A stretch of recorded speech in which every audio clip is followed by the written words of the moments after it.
અત્યારે અધિકારી આ નગરપાલિકાના અધિકારી છે અત્યારે તમે કીધું 30,000 રૂપિયા સાંભળો મોહનભાઈ તમે હવે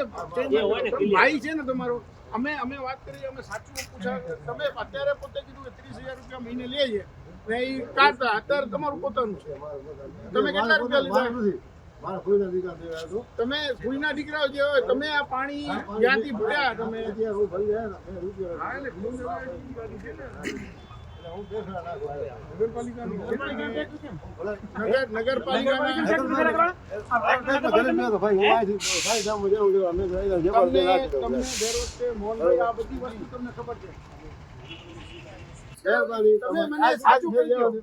આ વસ્તુ મને બંધ કરવી છે તમે મને શું હેલ્પ કરી શકો એટલે એમ નહીં આ ચોરી બંધ નહીં થાય તમે ના આવો ને આ ચોરી એમને પાણીની ચોરી બંધ કરાવી છે આ ખુલ્લેઆમ પાણીની ચોરી ચાલુ છે ના ના જો તમે વડીલ છો તમે માફી માંગવાની વાત નથી કરતો આ ગામનું ગરીબને પાણી સાંભળો ગરીબને પાણી મળતો નથી તમે ચોરી કરીને અહીંયા કરીને નાખો છો હું મને પેલા ઓલા બોલાવ જે છે અમને આજે ફાઇનલ કરવું છે અમને રોજ અમે અહીંયા આવીને ઉભા રહીએ આ બાપભાઈ આવીને ઉભો રહે અહીંયા કે આવીને ઉભો રહે અધિકારી ઉભા છે તમારા નગરપાલિકાના પુજારાભાઈ તમને હવે તમે કહો શું કરવું છે મારી વાત સાંભળો તમે ઓર કોઈ તમારું હોય તો બધાને બોલાવો આજે મને આનું ફાઇનલ કરવું છે હવે બીજી વાર અગર કાંઈ પણ હું તમને સાંભળો અધિકારી તરીકે તમને પણ કહું છું નગરપાલિકાના અધિકારી તરીકે તમને કહું છું અમને દર વખતે આ કમ્પ્લેન આવે છે દર વખતે અમે કોઈ કહેતા નથી કાલે અમે એક્શન લેશું પીઆઈ ને બોલાવશું પોલીસ વાળાને બોલાવશું કે સીઝ કરો અત્યારે બરોબર આ ટેન્કર અહીંયા કે આવેલો છે નગરપાલિકાનું કેવી રીતે એટલે પાણી ભરીને આવે છે મને કહો હા તમે અંદર રખાવી દીધા એક મિનિટ મારે વાત કરવા દો પેલા મારે વાત કરવા કોણ છો અરે એ મૂકો કોંગ્રેસનો માણસ હતો હું શું વાત કરું એનાથી આ પાણીનો ટેન્કર અહીંયા ઉભો છે નગરપાલિકાનો છે ક્યાંથી આવ્યો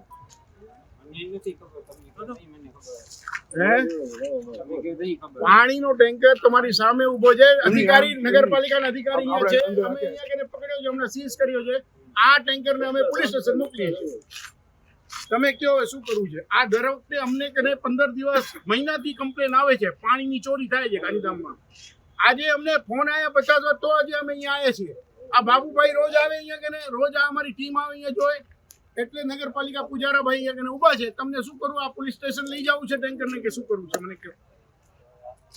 એમને પૂછા કરો આ ટેન્કર તમે આ ટ્રેક્ટર કાઢ્યો ક્યાં કે તમે રાખો ક્યાં છો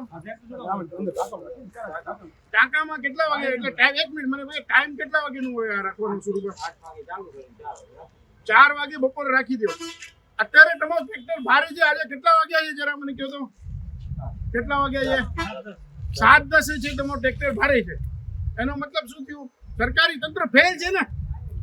એટલે કોઈ પણ કંઈ પણ ચોરી કરીને કંઈ પણ ટ્રેક્ટર હલાવી શકે છે આની અંદર આમાં જે ડીઝલ ભરે છે સરકારનો પડે છે પાણી વેચી નાખો ગામને આખાને વેચી નાખો આ સરકારને એ જ ધંધો કરવાનું છે રેલવેની હદમાં ગાંધીધામ નગરપાલિકાના ટેન્કર નંબર 14/14/1402 દ્વારા ગેરકાયદેસર પાણીના ચોરી કરીને રેલવેના સંપમાં ખાલી કરતા રંગે હાથ પકડાયેલ છે તપાસ કરતા ટેન્કરના ડ્રાઈવર મોહનભાઈ કરશનભાઈ આહિર નગરપાલિકાની હદમાં નગરપાલિકાના ટ્રેક્ટરની નગરપાલિકાની હદમાંથી ગેરકાયદેસર રીતે ઉપાડી પાણીના ગેરકાયદેસર કરતા પકડાયેલ છે આવી ફરિયાદ ઘણા સમયથી પકડાયેલ છે આવી ફરિયાદ ઘણા સમયથી પાણીનું આવા ફેરા ઘણા સમયથી પાણીનો વેપાર કરે છે બરાબર ત્યાં નગરપાલિકાના ટેન્કરનો ટાઈમ સવારે 8 થી સાંજના 4 વાગ્યા સુધીનો છે ટેન્કરના ઇન્ચાર્જ શ્રી સ્વરૂપા જાડેજાએ જણાવેલ છે બરાબર અને પોતે પણ આ દિવસ સ્થળ પર હાજર છે રહેલ છે અને તેમના નિવેદન મુજબ તેઓ 4 વાગે ડ્યુટી પૂરી કરી ટેન્કર ટાંકાની અંદર લોક કરાવી અને ગયેલ ત્યારબાદ ડ્રાઈવર શ્રી મોહનભાઈ કરશનભાઈ આહિર દ્વારા ટેન્કર પોતાની રીતે લઈ અને પાણીના ફેરા પોતાની રીતે નગરપાલિકાના પાણીનું ગેરરક્ષણ કરતા અમારી રૂબરૂમાં ડ્રાઈવર કરતો પકડાયેલ, બરોબર. અમારી રૂબરૂમાં ડ્રાઈવરે કબૂલ્યું છે કે મહિને 30,000નો હપ્તો ગેરકાયદેસર રીતે પાણી પેટે મળેલ છે, જે રેલવેના કોન્ટ્રાક્ટર દ્વારા ચૂકવે છે. ગંભીર બાબત છે અને સુપરવાઇઝરની જવાબદારી એની પણ જવાબદારી છે. અગાઉ પણ તેમની આ બાબતે વાકેફ કરેલ હતા, છતાં પોતાની જવાબદારીમાં બેદરકારી રહેલ છે, જેથી સરકારી માલ મિલકતને નુકસાની પહોંચાડેલ છે. આ બાબત નીચે મુજબના સ્થળે હાજર પંથામ કરેલ છે. સ્થળ આદિપુર રેલવે ફાટક, રેલવે સ્ટાફ ફાટક, તારીખ 21/2/2024, 7:30 વાગ્યાનો ટાઈમ. પંચોના નામ અને સહી બાબુભાઈ મેમાભાઈ આઈ, નવીનભાઈ અપચુ, રહેવાસી મહેસુલનગર, નગરપાલિકા વર્ષ દિનેશ પૂજા. નમસ્કાર દર્શક મિત્રો, અબ તક ચેનલમાં આપ સૌનું સ્વાગત છે અને હું છું પૂર્વ કચ્છ બ્યુરો હેડ ભારતી માખીજાણી. તો મિત્રો, આજે આપણે વાત કરશું પાણીના ગેરકાયદેસર વેપારની. મિત્રો, જ્યારે અમે પણ સાંભળ્યું ત્યારે અમને પણ નવાઈ લાગી હતી કે પાણીનો ગેરકાયદેસર વ્યાપાર એટલે. તો કોંગ્રેસ દ્વારા ગાંધીધામમાં સર્ચ ઓપરેશન હાથ ધરવામાં આવ્યું હતું છેલ્લા 1 મહિનાથી. તો આપણે કોંગ્રેસ દ્વારા જાણી લઈશું કે તે આપણને શું માહિતી આપે છે. શું કહેશો? હું નવીનભાઈ કોંગ્રેસના કાર્યકર્તા અને આ બાબુભાઈ કોંગ્રેસના કાર્યકર્તા છે. અમે આગલા મહિને પહેલે પણ એ વસ્તુને અમે પકડી હતી, પણ આ વસ્તુને ત્યારે અનદેખું કરવામાં આવ્યું હતું. સીઓ થી વાત થઈ, આપણે પ્રમુખ થી વાત થઈ, પણ એ વસ્તુને સમજી લેવો કે કોઈ જવાબદારી ના હતી એમની, એવી રીતે અમને નકારવામાં આવ્યું હતું. પણ અમે એમને કીધું કે ભાઈ અમે બીજી વાર પકડશું, તો ઈ કે ના, બીજી વાર પકડશો તો અમે કાર્યવાહી કરશું. ત્યારે અમે એક સર્ચ ઓપરેશન હાથ ધર્યું હતું. ત્યારે રવિવારના અમે 3:30 વાગ્યાથી લઈ ને 6 વાગ્યા સુધી આ ઓપરેશનમાં કામયાબી મળી અને અમે એક ફેરો કરીને જ્યારે કોન્ટ્રાક્ટર આપણે નગરપાલિકાનો ટ્રેક્ટર અને નગરપાલિકાનો પાણી અને ડીઝલ પણ નગરપાલિકાનો ને પોતે કમાવતો હતો, ત્યારે અમે આ સર્ચ ઓપરેશન હાથ ધર્યું હતું. ત્યારે અમને આ સર્ચ ઓપરેશનમાં કામયાબી મળી અને અમે ચાવી પર કાઢી લીધી હતી અને ભરતભાઈ ગુપ્તા જે અમારા પ્રમુખ છે શહેરના, એને પણ બોલાવ્યો. અમે ચેતનભાઈ જોશીને પણ બોલાવ્યો, લતીફભાઈ ખલીફાને પણ બોલાવી અને મોટો ઓપરેશન કર્યો હતો. અને આપણે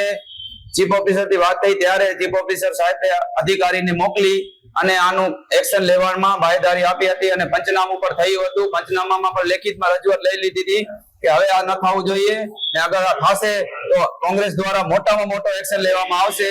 ત્યારે આ નગરપાલિકાના જે ચીફ ઓફિસર સાહેબ છે, પ્રમુખ સાહેબ છે, અમને બાહેધરી આપી કે ભાઈ આ એક્શન લેશું. તો મિત્રો, આપણે જાણ્યું કે કોંગ્રેસ પાર્ટીને જ્યારે સબૂત લઈ આવવાનું કહેવામાં આવ્યું તો એ લોકોએ કોશિશ કરને વાलों की भी कभी हार नहीं होती है એ નીતિ અપનાવીને સર્ચ ઓપરેશન હાથ ધર્યું હતું ને 1 મહિના બાદ તેમણે સર્ચ ઓપરેશન દરમિયાન પાણીના ટેન્કર જે વેપાર ચાલતો હતો તેમને વિડીયો બનાવી લીધો હતો અને જે નગરપાલિકાના જે પણ સ્થળ ઉપર બોલાવવામાં આવ્યા હતા અને તે વિડીયો પણ વાયરલ કરવામાં આવ્યો હતો. જ્યારે મીડિયા તરફથી પ્રમુખ સાથે ટેલિફોનિક વાત થઈ તો પ્રમુખે જણાવ્યું કે આ વાત અમારી જાણ બહાર થતી હતી અને સીઓ ને સ્થળ પર મોકલવામાં આવ્યા છે અને સીઓ દ્વારા એક્શન પણ લેવામાં આવ્યા છે. તો હવે આપણે સીઓ થી જાણી લઈશું કે નગરપાલિકાએ આ વાત ઉપર શું કાર્યવાહી કરી છે. ગાંધીધામના કોંગ્રેસ પાર્ટી દ્વારા આ બાબતમાં અગાઉ પણ રજૂઆત થયેલ હતી કે આ રીતે વેપાર થાય છે, પણ ત્યારે કોઈ નક્કર પુરાવો, આધાર પુરાવો નહોતો મળ્યો, એટલે આપણે કોઈ એક્શન નહોતા લઈ શક્યા. ત્યાર પછી પરમ દિવસે એટલે કે શનિવારે સાંજે ફોન આવ્યો કે ભાઈ તમારું ટેન્કર છે રેલવેની હદમાં પાણી પૂરું પડે છે. એટલે મેં તાત્કાલિક અમારા પાણી પુરવઠા વિભાગના ઇન્ચાર્જ જે પૂજારાભાઈ છે તાત્કાલિક સ્થળ ઉપર મોકલ્યા અને સ્થળ ઉપર રોજકામ કરાયું અને તે ખરેખર વાસ્તવિક હકીકત હતી કે નગરપાલિકાના ડ્રાઈવર છે એના દ્વારા પાણી ત્યાં પૂરું પાડવામાં આવતું હતું. આ ડ્રાઈવર છે એ આઉટસોર્સિંગ એજન્સી મારફત કામે રાખેલા છે, નગરપાલિકાના કોઈ કાયમી કે અનુદાની કર્મચારી નથી. એટલે અમે તાત્કાલિક સાંજે હું ચેરમેનશ્રી અને પ્રમુખશ્રી હારે વાત થઈ અને તાત્કાલિક ડ્રાઈવરને ફરજ ઉપર ન લેવા સૂચના આપી દીધી છે. લેખિતમાં પણ આજે આપી દઈએ છીએ અને આ અંગે જે કાંઈ ભવિષ્યમાં કાર્યવાહી કરવાની થશે એ અમે કરીશું. સાથોસાથ આપના માધ્યમથી કહું છું દરેક નાગરિકોને પણ વિનંતી છે કે નગરપાલિકાના કોઈ આવા ખોટા કામ નક્કર પુરાવા સાથે આપની સમક્ષ આવે તો અમે નક્કર પુરાવા સાથે રજૂઆત કરશું તો અમે ચોક્કસ પગલાં લઈશું. કારણ કે અમારા બધાના જે હેતુ છે એ લોકોને સેવા મળે, સારી મળે ને શુદ્ધ મળે. આ બાબતે આપણા વખતે કોંગ્રેસના જે ભાઈઓ કર્યું છે એનો હું ખરેખર આભાર માનું છું કે આવી નાની નાની બાબતો અમારી કદાચ ધ્યાનમાં રહેતી હોય તો તેઓ અમારે ધ્યાને લાવે, પરંતુ આધાર પુરાવા સાથે કરે તો કાર્યવાહી થઈ શકે. અને અમે આવા જે કાંઈ આગળ કાર્ય રેલવેના કોના કહેવાથી પૂરું પાડ્યું એની માટે હું તપાસ માટે અમારા 2 કર્મચારી નિયુક્ત કરી રહ્યો છું. એ લોકો મને આખરી અહેવાલ આપશે 3 કે 5 દિવસમાં કે ખરેખર જો પૈસાનો વહીવટ છે. કારણ કે અગાઉ જયારે પ્રશ્ન હતો ત્યારે અમે તપાસ કરી હતી, ત્યારે રેલવેના કર્મચારી એવું કામ હતું કે અમે કોઈ પૈસાથી ખરીદ્યું નથી, પણ માનવતાના ધોરણે અમને ડ્રાઈવરને કીધું હતું કે ટેન્કર પૂરું પાડો, એટલે હવે અમે નહીં મગાવ્યું. એ મારે અગાઉ વાત થઈ હતી, એટલે મેં તે વખતે પ્રથમદર્શી કેસ ગણી અને જતું કર્યું. એટલે આ વખતે ફરી વખત કોના દ્વારા ટેન્કર મંગાવવામાં આવ્યું હતું, કોના કહેવાથી પૂરું પાડ્યું છે, અને જો આમાં ખરેખર હકીકતે પૈસાનો વહીવટ છે કે પછી જે કંઈ હોય તેની ઊંડી તપાસ, સઘન તપાસ કરી અને આપણે જે કર્મચારીઓ માટેના જે નિયમો, નીતિ નિયમ હોય એ પ્રમાણે પણ કાર્યવાહી કરવામાં આવશે.